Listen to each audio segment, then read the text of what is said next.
Hey, y'all. I'm sorry, that make me laugh every time I say it like that. What's up, y'all? How are you? I, of course, hope you're doing well.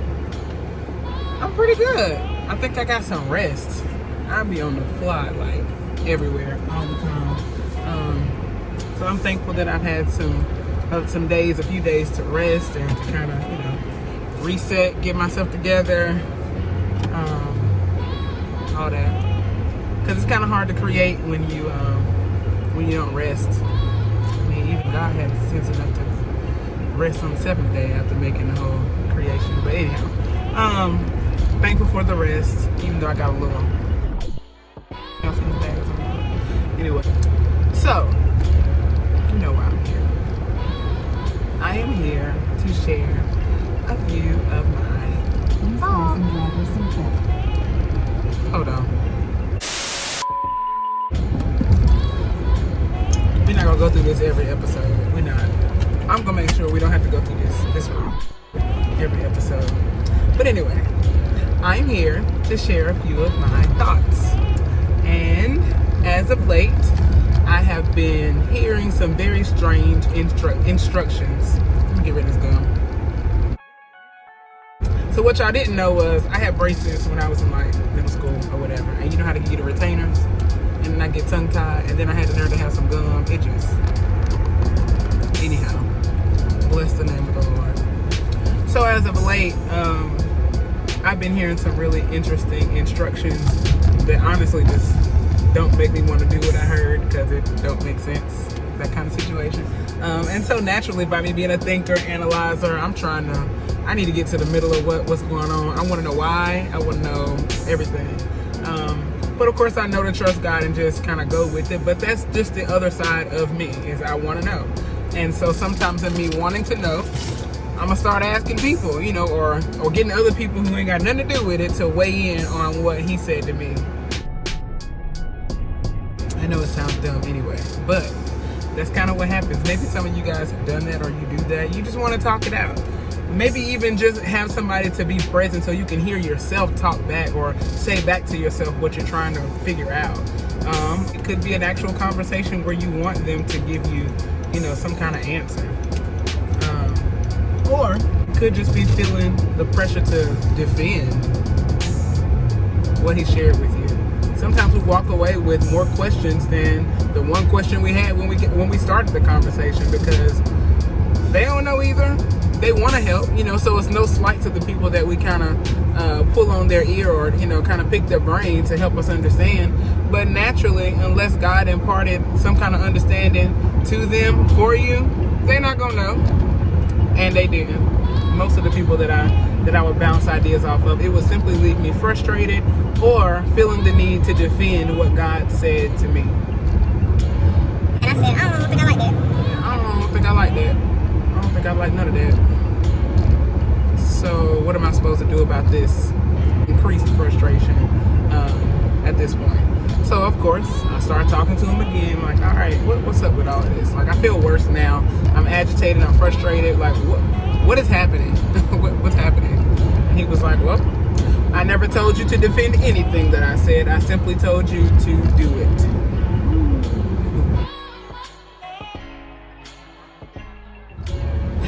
Okay. I never told you to defend anything that I said. I simply told you to do it. Thought about it some more, and I was like, well, got a point. He never asked me to go and try to convince somebody else of what he said or make sense of it so all of us can feel comfortable about what only I was supposed to be doing.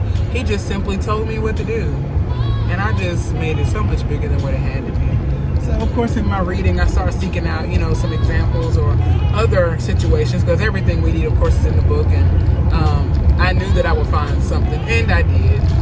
Of course, I've read the story of Daniel many times, and a few others, but when I looked at it from a different lens this time, it was in chapter 3, verse 16, tells us clearly that he didn't feel the need to defend it. Did not feel the need to defend his faith or the why. Better yet, go ahead and throw me in there. Bro, you can do whatever you want to do with me. And if he don't save me from it, it ain't because he can't.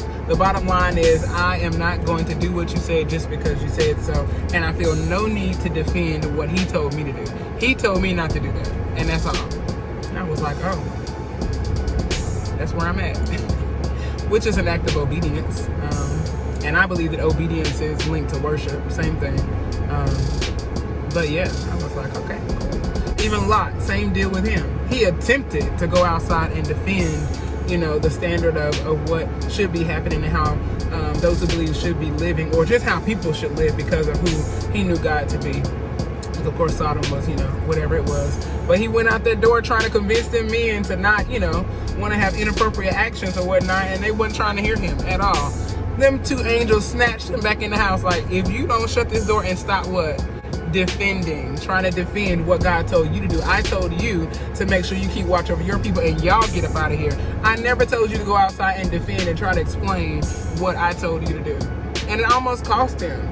If he hadn't been apprehended and pulled back in the way that they did to him, he might not have made it either. So it's like, don't get caught trying to defend things and putting yourself in a bad situation because I never asked you to do that. You might be tired and exhausted because you're putting all your effort into defending and getting the approval of others, or trying to help them to help you make sense of what he entrusted for you to do. But I like to compare it to a child that's asking permission or consent to do a thing with their friends or something social. We go, we ask the parent or the person in authority. And we get an answer. Let's just say that answer was no. You go back, you tell your friends. First thing they want to know is, well, why? Now, a child of my generation, my friends start asking me why my mama said no. Because she said no. I don't know. I mean, like, what is there beyond her? What is there beyond God's answer? What is there beyond God's answer? Whatever he said, it just simply is. He said that I am, which means that everything he says simply is. And we shouldn't carry the burden or the pressure to make other people feel comfortable about what he didn't even tell us. I can only tell you what he said. And honestly, my energy should go into doing what he said, not explaining it to you. And so once I kind of wrap my brain around just moving in that manner, letting my focus be that my yes to him being my yes to him and not an answer to everybody else, just kind of took the pressure off of it and whatever. Because when you understand the nature of who he is, some of that questioning kind of subsides, because it's like, well, I mean, whatever doesn't make sense will. His plan is always good to bring me to an expected end. And even if it doesn't feel that great right now, it has to be a part of a bigger plan that will make sense if I just kind of push through. In both accounts, neither of them ended with them being in danger. Neither of them ended with them having any residue or evidence that they had to go through challenges. I think with Daniel, it said that they didn't even have a smell of smoke attached to them after being thrown in that fiery furnace. Like, we know how that story goes, but I think that it's all linked to being obedient and not feeling the need to defend what God said. I said what I said. I said what I said. That's it. And that's all. So, thought it was cool. But obedience is certainly an act of worship. It's certainly an act of worship. We see it from the beginning of creation, worshiping him in spirit and in truth. I don't think he means like just worshiping him in the confounds of what we know to be like a sanctuary, or the emotional response that we give God, or the hands lifted, or laying prostrate before him. All those movements and physical things that we do, just that act of that style of worship is not the only way. I think that our obedience, doing what he asked us to do, is also extreme worship as well, because that's the day in, day out. Like, you don't stop worshiping if you're constantly moving and doing the things that he's telling us to do. It's always an act of worship. We see it in Genesis when he created the foundations of the earth. He created it, and he told everything what to do. He gave instructions to everything that he created. And if he gave them instructions, we can literally track it from then to now, how they've continued to be obedient. Every plant, every animal, every season, every element of nature, weather, all of it continues to do the same cycle that he set in motion from Genesis, including us. Except we don't quite do what he said all the time, because we're the only ones that had choices in the matter, or free will. And we got the Holy Ghost to still be acting up. But anyway, shame on us. Shame on us. But yeah, so I'm inclined to believe that's connected to worship. That being obedient really is an act of worship. And so that opens it up a whole lot more. It's not always an emotional response. He does answer to our cries. He's sensitive to it.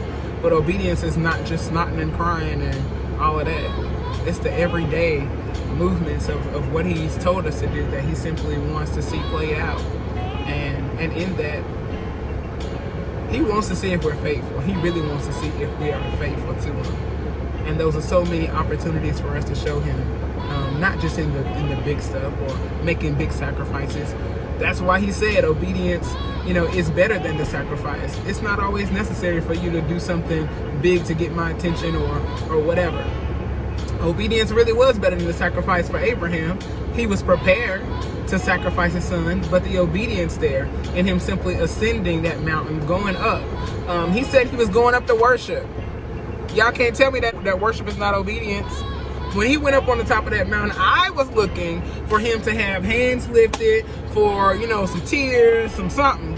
You about to kill your kid. Like, Isaac will be no more, according to these instructions that you were asked to play out. But the promise, of course, alluded to something else, which is what he remembered. He remembered what God said. But when he went up on that mountain, I was really looking for the kind of worship that we've become accustomed to noting as the way. He went up there, and all he did was what God told him to do, and that was simply being obedient.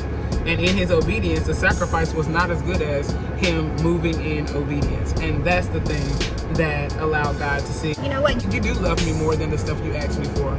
I can trust you. I can trust you with a whole lot more because I see that you want what I want more than, doing something else or whatever. So I think it's good. I think it's good for us. And yeah, obedience is definitely an area that I know I can work on with the simple things. And I'm sure if you search yourself, you can find at least one or two things that, we just be kind of hiding under. Ain't nobody watching. I can run that red light because I got somewhere to go. Girl, be obedient. Obey the law of the land and do what these people told you to do. Whatever it is. It doesn't have to be a huge deal. But he's looking for us and he's watching. And he's looking for one that he can trust. Because if he can't trust you with something this small, forget about the big. So, love y'all. I pray it touches you. I pray that you, just challenge yourself to be your best self. Something that he would be pleased with. Something that represents the kingdom of God very well.